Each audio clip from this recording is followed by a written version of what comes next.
Fala pessoal, bem-vindos a mais um vídeo. Hoje eu vou fazer um vídeo seguindo a nossa sequência, falando a respeito do TradingView, mas eu vou falar sobre indicadores macroeconômicos, dados, informações macroeconômicas importantes para nós comprarmos ou vendermos uma ação, ou comprarmos ou vendermos índice, comprarmos ou vendermos renda fixa, comprarmos ou vendermos dólar ou alguma outra moeda, enfim, até para outros tipos de investimento, comprar ou vender uma casa, tomar ou não tomar um empréstimo no banco, por exemplo. Esses dados macroeconômicos vão ser muito importantes, seja na bolsa de valores ou então fora da bolsa de valores, para você tomar alguma decisão dentro da sua empresa, por exemplo. E daí depois eu vou falar quais dados são mais importantes entre os que eu vou falar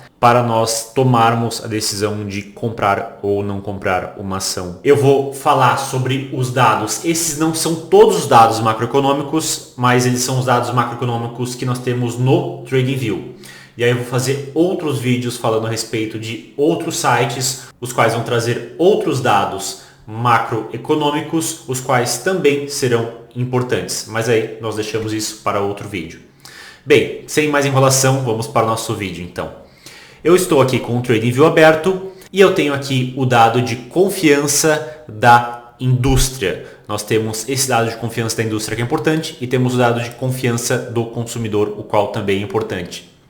Esse é um dado bom para a gente tentar entender qual que é o sentimento, seja dos consumidores, no caso da confiança do consumidor, ou seja o sentimento da indústria, se a indústria está confiante ou não está confiante em relação ao futuro próximo, em relação ao que vai acontecer, se vai aumentar a demanda, se vai diminuir a demanda pelos produtos da indústria, por exemplo.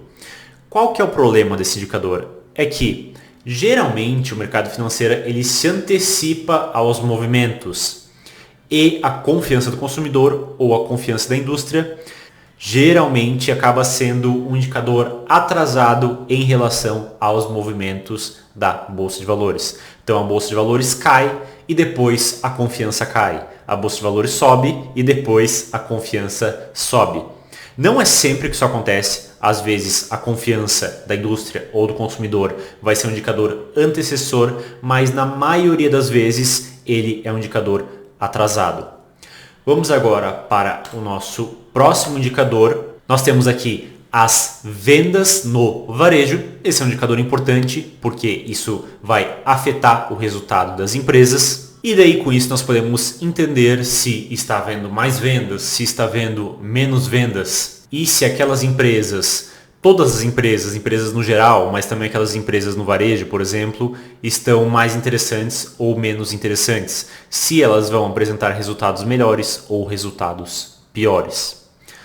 Nosso próximo indicador é o fluxo de capitais. Esse é um indicador muito importante para quem gosta de comprar ou vender dólar, mas como o dólar também acaba influenciando na nossa inflação, também acaba influenciando na nossa taxa de juros e também acaba influenciando na nossa bolsa, nós entendermos se está entrando mais capital estrangeiro no país ou se está saindo capital do país é uma informação importante. Outro dado macroeconômico importante é o nosso PIB. Aqui nós temos o nosso PIB desde 1961. Se o nosso PIB cresce, as empresas tendem a se valorizar. Se o nosso PIB cai, as empresas tendem a se desvalorizar. Se o nosso PIB cresce, a nossa moeda tende a se valorizar. Se o nosso PIB decresce, a nossa moeda tende a se desvalorizar. Nós temos, além disso, a inflação no Brasil, que é uma inflação anualizada. A inflação é importante porque ela vai afetar variáveis reais na economia, as quais vão afetar o preço das empresas e vão afetar as nossas ações por consequência, mas também, além disso, a inflação vai afetar o nosso câmbio e também vai afetar a nossa taxa de juros. E tanto o nosso câmbio quanto a nossa taxa de juros vai afetar as empresas do nosso país e, por consequência, vai afetar a Bolsa de Valores. Por isso que essa é outra informação muito importante. Depois nós temos o agregado monetário M2. Na verdade, eu posso falar de outros agregados monetários, o M4, o M3, o M1, mas a informação mais interessante, até eu diria, é a emissão de moeda a qual nós conseguimos no site do Banco Central. Por que esse dado é importante? Não que os agregados monetários não sejam importantes, porque nós podemos ver aqui que a partir de 2020, por exemplo, houve uma impressão muito grande de moeda. Mas o site do Banco Central seria a nossa fonte primária dessa informação e a emissão de moeda vem para acrescentar essa informação junto com os agregados monetários. Essas informações são importantes, seja da emissão de moeda, seja dos agregados monetários, porque se houver um aumento na impressão de dinheiro feita pelo governo, há uma tendência de haver um aumento na inflação. E se houver um aumento na inflação, ela vai acabar afetando outras variáveis, as variáveis as quais eu falei anteriormente quando nós estávamos vendo o gráfico da inflação. E a nossa próxima variável macroeconômica são as importações feitas pelo Brasil. Eu posso pegar o saldo entre exportações e importações feitas pelo Brasil e se esse saldo for positivo, ou seja, nós estamos exportando mais do que importando, isso pode ser uma sinalização de que a nossa moeda está desvalorizada. E se nós estamos importando muito mais do que exportando, isso pode ser um sinal de que a nossa moeda está valorizada. E aí, quem já entendeu a lógica sabe que, dependendo desse resultado, isso vai acabar afetando o preço do dólar e o preço do dólar vai acabar afetando a nossa inflação, vai acabar afetando a nossa taxa de juros e vai acabar afetando as empresas na Bolsa de Valores, inclusive vai afetar as importadoras e as exportadoras, seja positivamente ou negativamente. Por isso que o saldo, eu não diria a importação ou exportação, mas o saldo entre exportação e importação é outra informação importante. Aqui, ao lado das importações, nós temos as exportações. E aí depois disso nós temos o investimento estrangeiro direto, que é outra informação importante. Isso vai também ser uma sinalização se a nossa bolsa está barata, se a nossa bolsa está cara em dólares, por exemplo. Temos a nossa taxa de desemprego, outra informação muito importante. Por que é importante? Porque se houver muito desemprego, a tendência é que nós estamos mais próximos de um fundo na bolsa. E se houver pouco desemprego, se o desemprego for baixo, quer dizer que vai ser mais difícil a partir daquele momento para o mercado subir. Por exemplo, se eu tenho um desemprego de 12% num país, percebe que é um desemprego alto. Então você não tem uma pressão para aumento dos salários. Isso quer dizer que a capacidade desse país de continuar produzindo sem aumentar o seu custo é maior. Ele tem uma capacidade muito grande ainda de aumentar essa produção, sem necessariamente encarecer o seu produto ou o seu serviço, sem necessariamente aumentar os seus custos. Agora, se esse país tem uma taxa de desemprego baixa, por exemplo, uma taxa de desemprego de 3%, fica mais difícil para esse país crescer. Isso é algo benéfico para a população, mas fica mais difícil para esse país crescer, porque não tem mais muito espaço para diminuir o desemprego nesse país. Se eu quiser aumentar a minha produção, eu vou ter que pagar salários maiores. E aí o meu produto final ou o meu serviço vai acabar ficando mais caro. E se ele ficar mais caro, ele não vai ficar tão competitivo.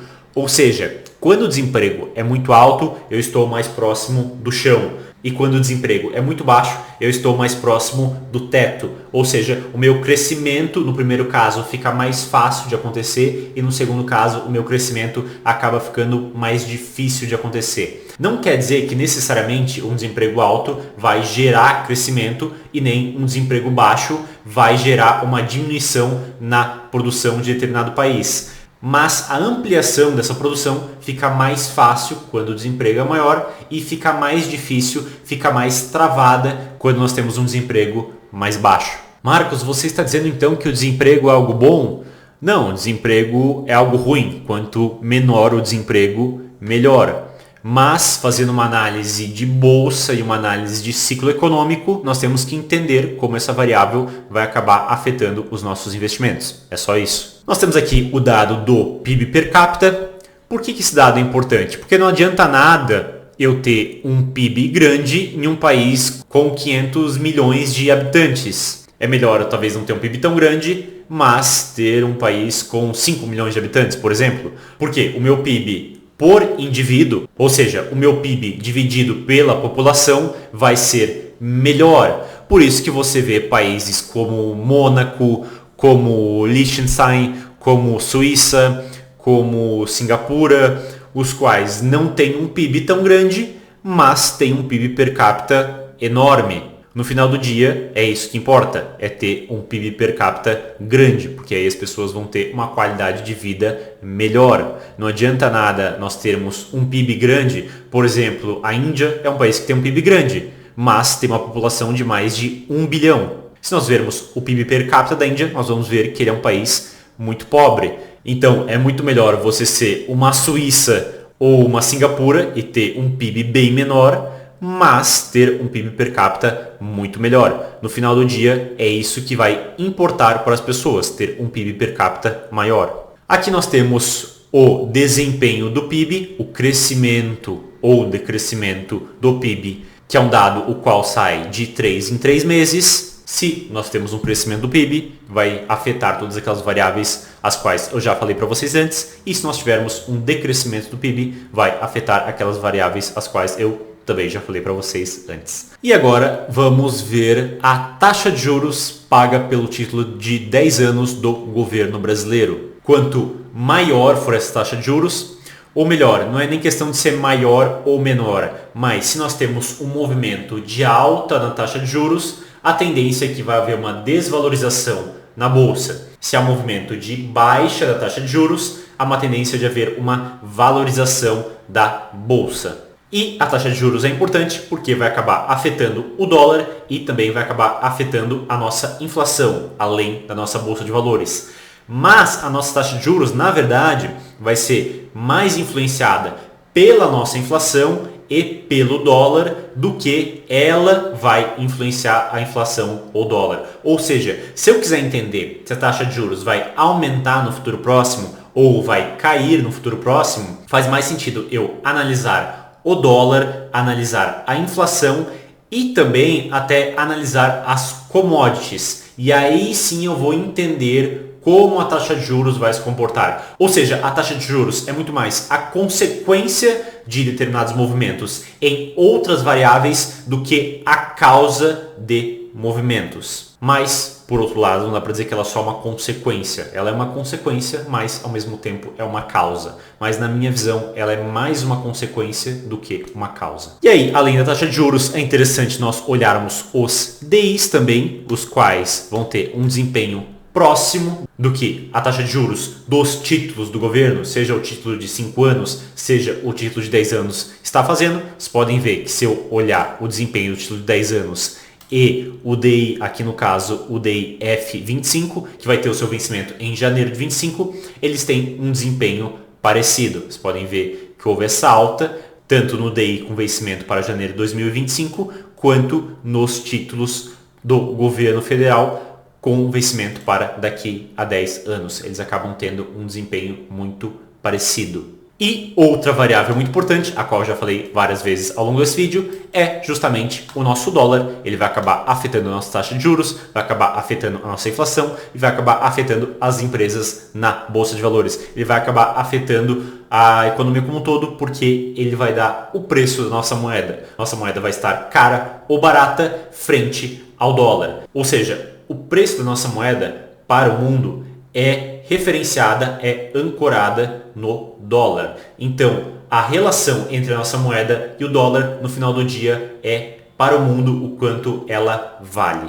E para terminar, nós temos o GSCI, que é um índice de commodities muito famoso, muito operado e onde nós temos uma participação grande do petróleo. Nós temos outros índices, os quais são interessantes, os quais vão trazer uma participação maior de metais industriais, por exemplo, ou vão trazer uma participação maior do agronegócio. Nós poderíamos também analisar esses outros índices, mas eu peguei aqui como exemplo o GSCI para gente. É importante também analisar as commodities, porque o nosso país ele é muito influenciado por commodities. Então, se houver uma alta nessas commodities, certas empresas dentro da nossa bolsa de valores serão influenciadas positivamente. E se houver uma baixa nas commodities, certas empresas da nossa bolsa de valores vão ser influenciadas negativamente. Mas outro fator importante é que se houver uma alta nas commodities, por exemplo, uma alta no petróleo, isso também vai gerar uma pressão inflacionária. Gerou uma pressão inflacionária, afeta a nossa taxa de juros. Afeta a nossa taxa de juros, afeta a nossa bolsa como um todo. Marcos, vai afetar o dólar? O dólar não vai ser tão afetado nesse caso porque nós estamos falando de um preço internacional. Então, se eu falar do minério de ferro, se eu falar do petróleo, se eu falar de metais industriais ou de metais preciosos, essas commodities são negociadas numa escala mundial. Então, se o petróleo aumenta para a gente, ele aumenta também nos Estados Unidos. Se aumenta nos Estados Unidos, aumenta para a gente. Se aumenta na Europa, aumenta para nós. Se aumenta no Japão, aumenta para nós. Se aumenta para nós, aumenta na Indonésia. Se aumenta para nós, aumenta na Austrália. Acredito que vocês entenderam. Ele vai aumentar ou vai diminuir o seu preço em escala mundial. Então isso não vai fazer com que a nossa moeda valorize ou desvalorize perante outras moedas, porque essa valorização ou desvalorização vai acontecer em escala mundial. Essa pressão inflacionária vai acontecer em escala mundial. Mas existe sim uma tendência de valorização da nossa moeda, porque como nós temos um país onde muitas commodities são produzidas, onde muitas empresas produzem commodity, assim como a Austrália, assim como certos países na África, assim como o Canadá, assim como a Noruega e outros países, os quais têm as commodities como um dos motores da sua economia, se houver uma valorização dessas commodities, há uma tendência de valorização das suas moedas. Essa tendência pode ser mais forte ou mais fraca, dependendo de outras variáveis dentro de um cenário macroeconômico. Bem, pessoal, então essas são algumas variáveis macroeconômicas. Eu falei da maioria delas, mas tem algumas outras as quais eu vou ter que falar para vocês quando eu falar a respeito de outros sites, porque essas variáveis nós só vamos encontrar em outros sites. Então, pelo vídeo de hoje é isso. Espero que vocês tenham entendido, espero que vocês tenham gostado. Um abraço e até a próxima.